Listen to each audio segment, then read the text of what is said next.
Haremos un nuevo ejemplo. En este caso, nos piden que planteemos la expresión para calcular el peso equivalente para distintas especies conectadas con la reducción de dicromato de potasio a cromo 3. Describimos la ecuación, que ya lo hemos hecho en ejemplos anteriores, dicromato pasando a cromo 3 y poniendo en juego 6 electrones. Si tenemos que calcular el peso equivalente del dicromato de potasio, como cada dicromato de potasio contiene un solo dicromato y cada dicromato pone en juego 6 electrones, el peso de un mol lo tenemos que dividir por 6. Si tuviéramos que sacar el peso equivalente en cambio del cromo 3, ¿sí? Mirando la ecuación, vemos que hay 6 electrones puestos en juego cada vez que se forman 2 cromo 3. Para cada cromo 3 serán solo 3 electrones, por eso el peso equivalente en este caso es peso de un mol dividido 3. Si fueran el peso equivalente del cloruro de cromo, siempre conectados con este proceso, ocurre algo semejante al anterior. Cada cloruro de cromo tiene un solo cromo y cada cromo pone en juego solo 3 electrones, y por eso dividimos por 3. Si en cambio fuera el peso equivalente del sulfato de cromo 3, el sulfato de cromo 3 tiene 2 cromos, y 2 cromos ponen en juego 6 electrones, y por eso dividimos por 6. Un ejemplo más, peso equivalente del ion dicromato, ¿sí? Sería directamente peso de un mol dividido 6. Tengan presente que acá hemos puesto en todos los casos peso de un mol, pero el peso de un mol corresponde a la especie que está escrita entre paréntesis a la izquierda. Muy bien.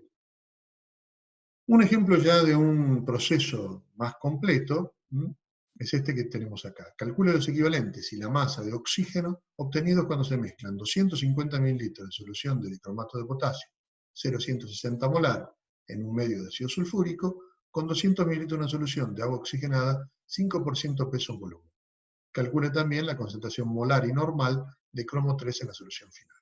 Por supuesto, podríamos resolver este problema haciendo la ecuación molecular completa, como resolvíamos los problemas de estequiometría en su momento. Sin embargo, utilizando equivalentes esto resultará mucho más simple.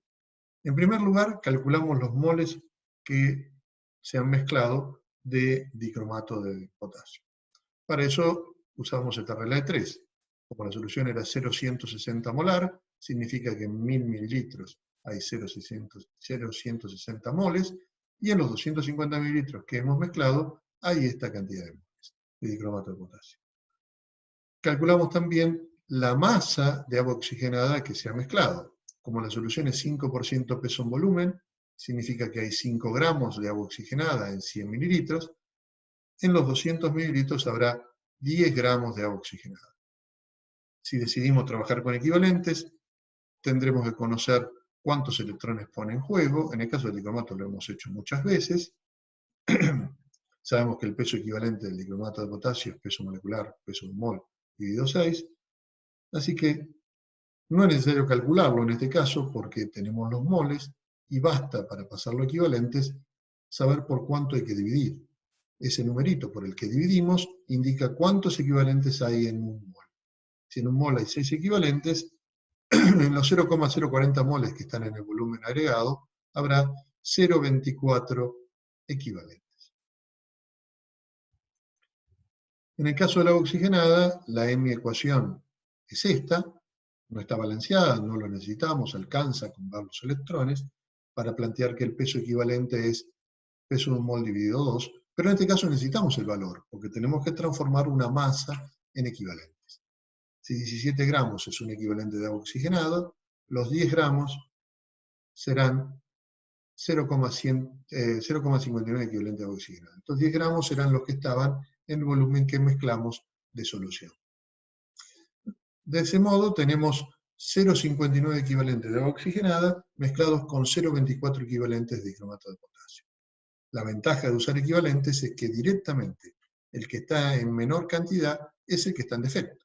En este caso el dicromato de potasio. Y de ese modo sabemos que los 0,24 equivalentes de dicromato de potasio reaccionarán completamente con 0,24 equivalentes de agua oxigenada y formarán 0,24 equivalentes de cada producto, en particular 0,24 equivalentes de oxígeno y 0,24 equivalentes de cromo 3. Así que tenemos ya uno de los resultados, y lo que tenemos que hacer ahora es transformar estos equivalentes de oxígeno a masa, porque también nos pedían eso en el enunciado. Si un equivalente de agua oxigenada son 16 gramos, de oxígeno son 16 gramos, los 0,24 equivalentes formados serán 3,8 gramos. Finalmente tenemos que sacar la molaridad y la normalidad del cromo 3 en la solución final. Como habíamos mezclado 250 mililitros de una solución y 200 de la otra, tendremos en total 450 mililitros de solución al final. Y en ellos habrá 0,24 equivalentes de cromo 3. Para calcular la normalidad lo referimos a 1000 y esto nos da 0,53. Así que la normalidad de esta solución es 0,53 en cromo 3. Para transformar esto en molaridad necesitamos plantear el peso equivalente del cromo 3, lo hemos hecho en un ejercicio anterior, que es el peso de un mol dividido 3, porque pone en juego solo 3 electrones por cromo 3. Así que 3 equivalentes corresponden a un mol, y 0,53 equivalentes corresponderán a 0,18 moles. Así que la solución, 0,53 equivalentes es lo que había en un litro, por lo tanto 0,18 moles es lo que hay en un litro, la solución es 0,18 molar en cromo 3. Vemos otro problema muy semejante a lo que van a hacer experimentalmente en el laboratorio, en el que nos dicen que 20 gramos de una sustancia ferrosa se disuelven en agua suficiente para preparar 100 mililitros de solución. De esta solución se extraen 10 mililitros y se titulan exactamente con 12,0 mililitros de solución de permanganato de potasio, 0,120 molar en medio ácido. Recordaremos que el manganeso, el permanganato de potasio, cuando se reduce en medio ácido, lo hace siempre a manganeso más 2.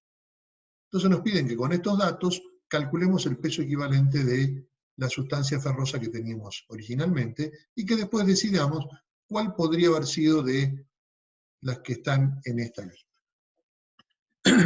Inicialmente vamos a calcular cuántos equivalentes de permanganato han reaccionado.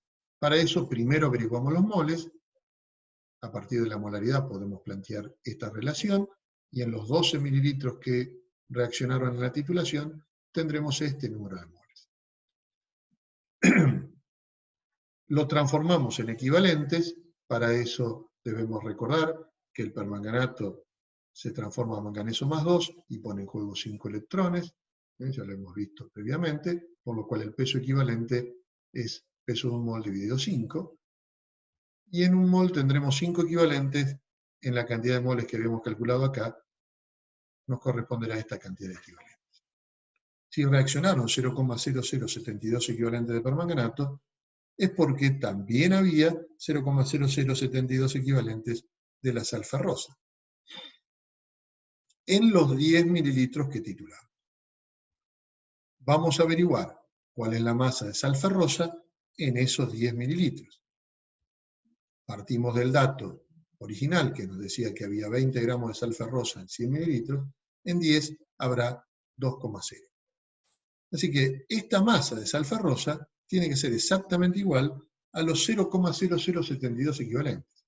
Esto lo obtuvimos a partir del dato permanganato y esto lo obtuvimos recién a partir del dato de la concentración de la solución. De modo tal que podemos preguntarnos cuánto pesa un equivalente y rápidamente obtenemos que eso da 278 gramos. Para saber cuál fue la sal ferrosa que se utilizó, tenemos que calcular el peso equivalente para cada una de ellas. Para eso necesitamos recordar que si la sal ferrosa reaccionó con permanganato, se tiene que haber oxidado. Y si se oxidó, lo hizo a hierro 3, liberando un electrón. De forma tal que por cada hierro que tengamos, debemos recordar que hay un electrón puesto en juego. Si queremos sacar el peso equivalente del sulfato ferroso, el peso molecular lo vamos a dividir por 1 porque tiene un solo hierro y cada hierro pone en juego un solo electrón. Eso da 152 gramos y no debe ser la sal. Algo parecido pasa para el nitrato de hierro 2. También dividimos por 1, porque hay un único hierro. Hay una de las sales que teníamos originalmente que descartamos, no lo comenté previamente, que es la única sal férrica que aparece. Aparece el sulfato de hierro 3, ustedes pueden chequear en la transparencia anterior. Esa la descartamos porque debe ser una sal ferrosa y no una sal férrica. Seguimos avanzando. Si queremos calcular el peso equivalente del fosfato de hierro 2, ahora tenemos 3 hierros y cada hierro pone en juego un solo electrón, así que esto lo tenemos que dividir por 3. Eso nos da una masa de 119 gramos. Ninguna de estas 3 coincide con la que hemos visto. Veamos ahora el caso del sulfato de hierro 2 heptahidratado. En este caso, igual que en la sal anhidra, debemos dividir por 1 porque hay un solo hierro, pero el peso molecular es distinto, y eso coincide justamente con el valor que habíamos alcanzado hace un ratito. Así que sabemos que esta es la sal. Solo para completar el ejercicio, vemos lo que hubiera pasado con el peso equivalente de la última sal, que también tiene un solo hierro, y por lo tanto también se divide solo por 1, y en este caso nos da 392 gramos. Así que la sal es el sulfato ferroso, el sulfato de hierro 2, heptahidratado. Hay algunas, si bien los equivalentes permiten resolver muchos problemas con mucha facilidad, los equivalentes en reacciones redox, como hemos visto en los ejemplos anteriores, incluso algunos problemas que no podríamos resolver con el uso de moles, por ejemplo, cuando no es posible escribir la ecuación molecular de manera sencilla, debemos tener algunas precauciones. Para ver estas precauciones veremos un ejemplo que ya discutimos, que es la reacción entre el cobre y el nítrico para dar dióxido de nitrógeno, nitrato de cobre 2 y agua. Es fácil, podemos volver a escribir lo que usamos para el balanceo. Es fácil ver que el balanceo de esta ecuación implica uno de esos casos en los que hay doble información para un mismo compuesto. Precisamente este es uno de los casos, o esta es una de las situaciones donde hay que tener cuidado al usar equivalentes. Cuando la ecuación iónica nos predice dos coeficientes estequiométricos diferentes para un mismo compuesto. Esto es esencialmente porque necesitábamos más protones. Otra vez acá tenemos un error, disculpen, es solo un electrón acá, no 3. Esto fue hecho porque necesariamente teníamos que usar 4 protones y nos obligaba a 4 nítricos, mientras que solo 2 nitratos se reducían a dióxido de nitrógeno. Desde el punto de vista molar, está claro que un mol de cobre reacciona con 4 moles de nítrico para dar 2 moles de dióxido, 1 mol de nitrato de cobre y 2 de agua. Debería cumplirse, si estos moles lo transformamos a equivalente, debería seguir cumpliéndose la relación equivalente-equivalente. No es muy difícil, a partir de los electrones puestos en juego, comprobar que los pesos equivalentes para el cobre, para el nítrico, para el dióxido de nitrógeno y para la sal son peso de un mol sobre 2, peso de un mol sobre 1, peso de un mol sobre 2 y peso de un mol sobre 1, respectivamente para estos compuestos.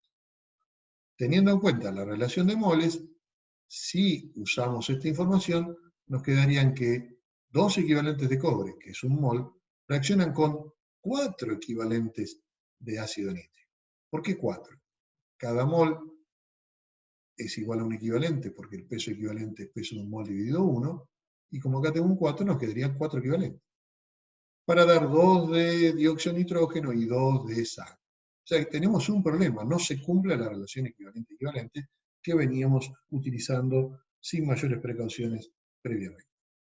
Bueno, un primer análisis para entender qué es lo que ha ocurrido es tratar de dividir la cantidad total de nítricos que usamos mirando cuáles realmente actúan como agente oxidante, esto es, se reducen, y cuánto simplemente tuvimos que poner de más para contemplar la cantidad de protones necesaria. Así que, como eran solo 2 nitratos los que se reducían, podemos pensar que solo 2 de esos nítricos actúan como agente oxidante, mientras que los otros 2 solo tenían acción como ácido. Pensándolo así, resulta ahora que 2 equivalentes de cobre reaccionan con 2 equivalentes de nítrico como agente oxidante, con 2 equivalentes de nítrico como ácido, para dar 2 equivalentes de dióxido de nitrógeno y 2 equivalentes de nitrato de cobre. De esta manera, aparentemente salvamos el problema, pero está claro que el problema, digamos, ha hecho que usar esto en una estequiometría sea mucho más dificultoso que los ejemplos anteriores. Por otro lado, esta división de comportamientos tan sencilla que hemos hecho acá, no es posible hacerlo en todos los casos, de modo tal que la conclusión general de este análisis es que no podemos usar equivalentes para resolver problemas estequiométricos si el agente oxidante o el agente reductor tienen otro comportamiento, es decir, también son ácidos, también son hidróxidos, y por eso en esos casos recomendamos no usar equivalentes. Redondeando esto que hemos dicho, si encontramos que el agente oxidante o el agente reductor es el único ácido, si estamos en medio ácido, o es el único hidróxido, si estamos en medio alcalino, no usaremos equivalentes para resolver el problema. Para completar la clase, entonces, veamos varios ejemplos donde decidiremos si es posible o no el uso de equivalentes para resolver un problema estequiométrico que puedan proporcionarnos. Por ejemplo, en este primer caso, tenemos cobre con ácido sulfúrico y ácido nítrico. Es fácil ver que el cobre es el agente reductor, ya que se oxida, y el nítrico es el agente oxidante porque se reduce. Hay que en principio hacer un análisis porque el agente oxidante es un ácido, pero no es el único ácido, sino que hay otro ácido presente que seguramente proporcionará los protones necesarios. Así que en un caso como este, sí podemos usar equivalentes. Un segundo ejemplo sería cobre con ácido sulfúrico para dar dióxido de azufre y sulfato de cobre más agua. Evidentemente en este caso el cobre es otra vez el agente reductor y el agente oxidante ahora es el ácido sulfúrico. Sin embargo, el ácido sulfúrico se reduce y también es el único ácido. Así que en este caso no es posible utilizar los equivalentes para resolver un problema estequiométrico. El siguiente ejemplo, ustedes harán luego el análisis con más cuidado, tiene al dióxido de manganeso como el agente oxidante, se reduce, y al clorhídrico como el agente reductor, se oxida. El agente reductor es el único ácido, no se puede aplicar equivalente en estos casos. Zinc con ácido nítrico, sin agente reductor, nítrico agente oxidante y el único ácido presente, no se puede usar. Permanganato de potasio, sulfato de hierro 2, ácido sulfúrico, ¿sí? El agente oxidante es el permanganato, el agente reductor es el sulfato de hierro 2, ninguno de los dos es ácido o hidróxido, por lo tanto, sí podemos aplicar los equivalentes para resolver un problema estequiométrico. El siguiente tiene al ácido sulfídrico como el agente reductor, se oxida, y el ácido nítrico como el agente oxidante se reduce. Tanto el agente reductor como el agente oxidante son ácidos, pero no son el único ácido. Hay dos ácidos. De modo tal que en este caso también podemos usar los equivalentes para resolver el problema estequiométrico. En el siguiente ejemplo tenemos al dicromato de potasio y al agua oxigenada como agente oxidante y agente reductor. No son ácidos ni hidróxidos, es posible usar equivalentes para resolver. Y un último ejemplo, dióxido de manganeso, cloruro de potasio y ácido sulfúrico. El agente oxidante es el dióxido de manganeso, el agente reductor es el cloruro de potasio, ninguno es un ácido hidróxido, también se puede usar el equivalente para resolver los problemas de geometría.